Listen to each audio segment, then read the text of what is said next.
Mike's Daily Podcast. FF episode 1684. I cannot believe it's Friday. Can you? I slated the last show so wrong. I said 43 or it's 80. 1684, 1684. I'm Mike Matthews, broadcasting from Cafe Anyway, located somewhere in Podcastro Valley, Mont, the last place on earth. I had a wonderful evening last evening seeing a listener, Mike's Daily Podcast, to the podcast, who gave me tons of input about the show, and I had a burrito. Mike's Daily Podcast. Yes, I know there's a popular podcast that's called The Nerdist, and it makes me mad and makes me raise my fist because the guy that does that also does about a billion other TV shows. Then he got taken off the air because of a ex-girlfriend said that he was a hoe and mistreated her, but that's apparently been resolved. Mike's Daily Podcast, because he's gotten his job back, all 5,000 billion jobs Mike's back, so Daily good for him. Podcast. But the podcast that he did ended with Enjoy Your Burrito. And I enjoyed my burrito yesterday with the wonderful Kevin and his lovely girlfriend, Rosie. And we enjoyed delicious food at a Mexicano restaurante in San Leandro. I'm done rolling my R's. I'm sorry. I was born with no R's rolling, let's just say. I didn't hear an R rolling. Actually, that's not true. My next door neighbors were Hispanic, so I heard lots of R's. They would go, hello! Well, my name doesn't have any R's in it, so I guess I didn't hear any. Hello, Miguel, is what they would say. The Chavezes. I had the wonderful family known as the Chavezes that lived next door to me in Van Nuys, California, growing up. But they are, I don't know what happened to them. But I don't know what happened to these people that just walked in, and I have not acknowledged them, and I feel bad. Hello, Madame Rootabega, and I feel so completely...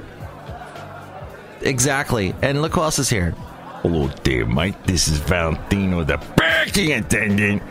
Where is my friend? He is always late when he comes into the... Oh. Hey, I just drove in. And here's today's podcast picture. I just drove into Cafe Anyway. It's Bison Bentley. Do you know that? Anyway. And this is Bison Bentley. Do you know that? There we go. We know that now for sure. Thank you. Yes. So, hey Basil. Oh, Basil went with us to the wonderful, 21st Amendment yesterday, and I saw Kevin, and we talked about all manner of things, and we talked about the podcast, and he mentioned that he said I sounded very Whole Foods-ish. That I apparently am a huge fan of Whole Foods, which I am not. I don't know how that got started, that rumor. Not a huge fan of Whole Foods. In fact, I believe completely it's whole paycheck. And if there are simple things that you are going to purchase, I feel Costco can be a better way to go. If you want organic, they usually get great prices on, you got to buy a little bit more. But if you buy the essentials, you don't need a bunch of superfluous stuff. Like, I know I need to have jam. Jam on it, jam. I need to have jam in my life. I need to have peanut butter. I need to have fruits, fresh fruits. And Costco has fantastic, huge amounts of, like, you can buy a big bag of apples or whatever your gig is. And avocados, they had a great deal on avocados, as I was discussing on National Avocado Day. Avocados are avocadoing all over the avocado place. The podcast picture today, pick a year, any year. Let's see, today is 1684, which I think, wasn't that when Ferdinand of the Great traveled with the Cortez up the strait and landed in the land of, I could be. So let's go to 2014, because there's a 4 in it. And let's go to July of 2014. Or maybe May. How about May? whatever. Hey, let's look at 2014. I was in the wonderful land of Benicia, and I took a picture of their cool little... They've got this old town... they've got this... So apparently the capital of California used to be in Benicia for about all of 3 years. And if you go to their cool little downtown, what used to be the Capitol building, there is a tiny little replica of the Capitol building as a birdhouse. And as I was discussing with my lovely lady friend, there's a wonderful song by the band They Might Be Giants called Put a Little Birdhouse in Your Soul. And I dedicate this, I don't know if Matt Jason's going to be listening to this podcast, but he and I used to discuss back in the day when we lived in Ventura, and Matt Jason's going to be up in the Bay Area this weekend, so I'm looking forward to seeing him. But he and I used to discuss They Might Be Giants. And, well, they sounded a little something like this. Only friend, I'm not your only friend, but I'm a little glowing friend, but really I'm not actually your friend. By the light switch, who watches over you? Make a little birdhouse in your soul, not to put too fine. Not to put too fine a pine on it. I'd let me be the bee in your bonnet. Put a little birdhouse in your soul. There, I don't want to say any more because I'll get frickin' dinged by YouTube-o. So what happened was we had delicious burritos and we discussed all manner of things. We discussed the podcast, and Kevin, now I'm jumping around between Matt Jason and Kevin. I think Matt Jason should meet Kevin. I think those two would get along great. We could discuss radio. Both of them worked in radio for a long time and then got the hell out. Said, no more. No more. I'm done. It's time to stop, okay? To stop, and they weren't going to... I'm not going to take this anymore! Because the business pays nothing. You ask for a raise, and they say... No. So, yeah, they said, well, I'm out of here. I'm going to find a job that pays me money. All right. Benjamin's, Cool Cash, etc. And you've got to be kidding me. So they got out. Oh, my. And Kevin told me the wonderful George Takei story when he was at the table read for The Simpsons. And apparently he kept coming on to one of the young male script handler people, and they had to ask him to leave. So apparently George Takei ended up getting kicked off of Simpsons. Go! Hey, I would like to go back to Mr. Chris Hardwick, if I may. So he's being back in the NBC. He's hosting several shows. I watched for quite a while his show called At Midnight. I don't have cable, so I ended up watching it on the the Hulu. I would watch it, and I guess they used to have it up on ComedyCentral.com, and they still do actually. But I did not realize that his At Midnight show was canceled almost a year ago. Yes. And if you look up At Midnight, which I'm doing right now, At Midnight, there we go. And if you look at the cast that was on At Midnight, oh my gosh, the people that used to come through there, these comedians. Oh, first off, they had some fun little games with it. It was a what do you call it, game show. And they would do all kinds of funny little, and he would go points. He would just say randomly points to all kinds of things they were doing, and that was funny. And there was a little... I can't find a thing right now. Oh, here. Okay, so they had sweet emoji, like sweet emoji, and that's where the game show host would ask the contestants, who were always comedians, and supposedly it was all improvisational, but it looked as if many times they were looking down at their little podiums and looking at like script that they actually had to read. So I don't know, but what they used to say, so sweet emoji was the panelists had to translate emoji sentences, And then they had Thug Life or Hug Life, where the panelists were shown the image of a child from a YouTube video and have to guess whether the video content would be thug or cute hug worthy. They also had Tumblr, I Hardly Know Her, where the panelists think up new Tumblr blogs that are just strange enough to be real. That's where they looked like they were actually reading from something. Now, I don't know if they had been given the questions ahead of time and they got to write it out or what, but Greg Proops, he was on the show quite a bit, and he made a joke once about, hey, it's great to be on this fake improv show. Just like the other fake improv show I do, meaning that's my line. What's it called? That's my line or something? I don't remember. Anyway, I wanted to tell you I can't look it up right at the moment. The cast that used to show up on At Midnight. Here we go. Oh my God. It is like a who's who of millennials comedians. It's a millennial comedian meltdown is what it is. I don't know how big you are on comedy, on stand-up comedy, but all these comedians were like in their 20s to 30s, and it was like that was the only type of comedians they would allow on the show on At Midnight, which ended a year ago.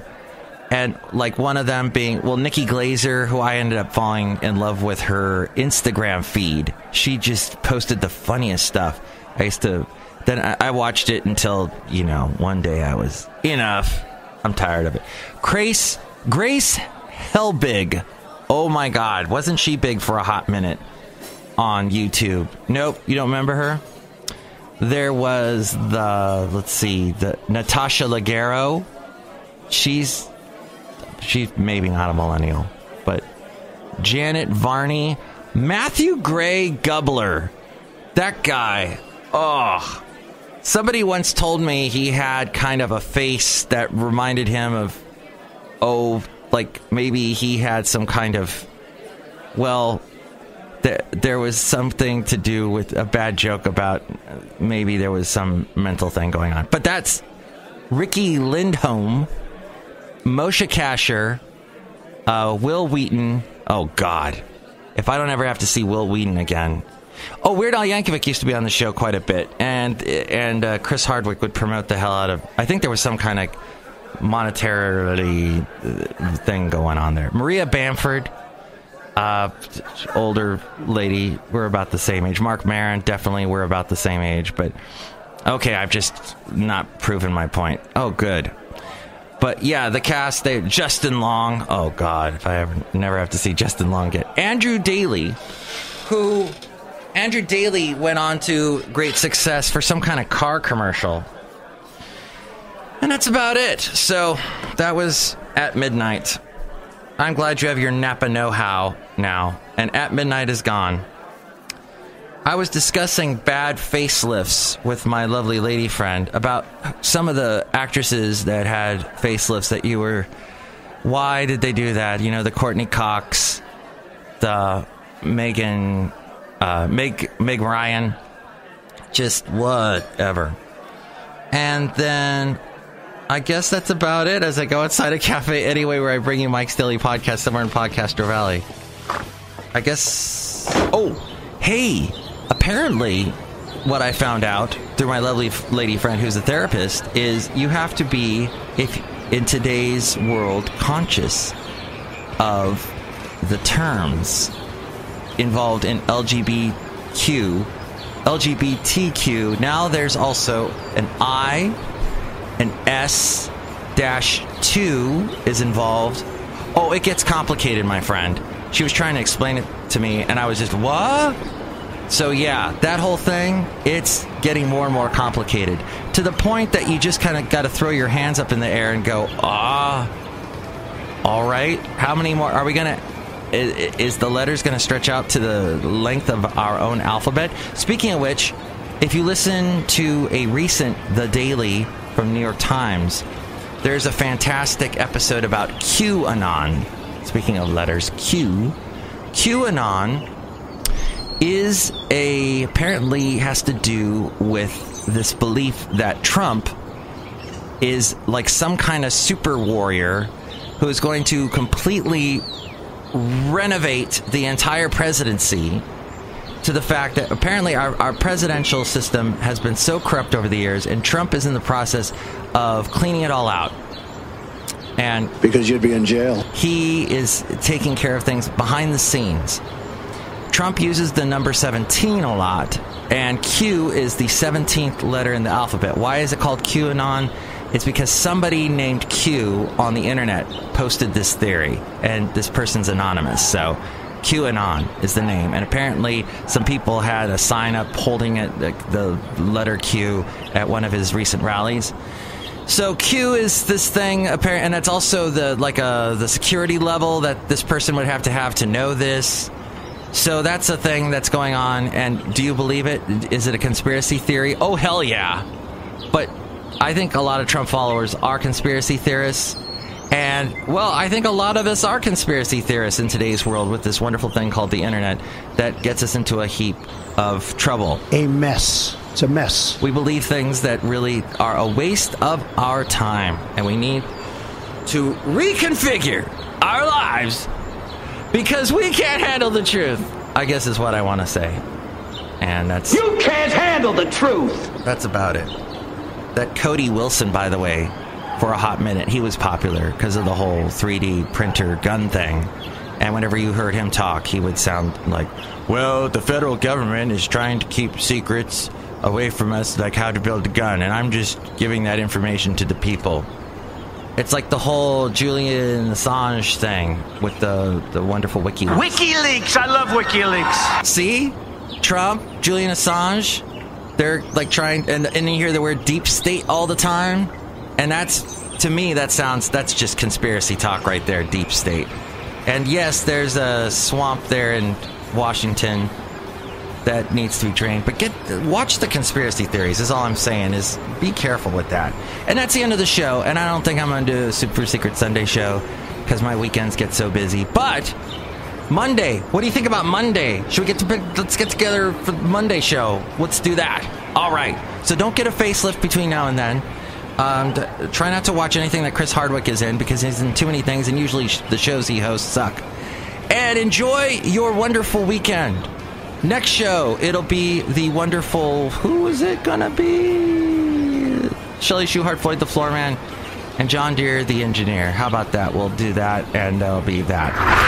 Mike's Daily Podcast is written and produced and performed by Mike Matthews. His podcast is super easy to find. Download or listen to his show and read his blog at MIKEs-DAILY-PODCAST.com. Email Mike now at MIKEs-DAILY-PODCAST@gmail.com. See you tomorrow. Bye!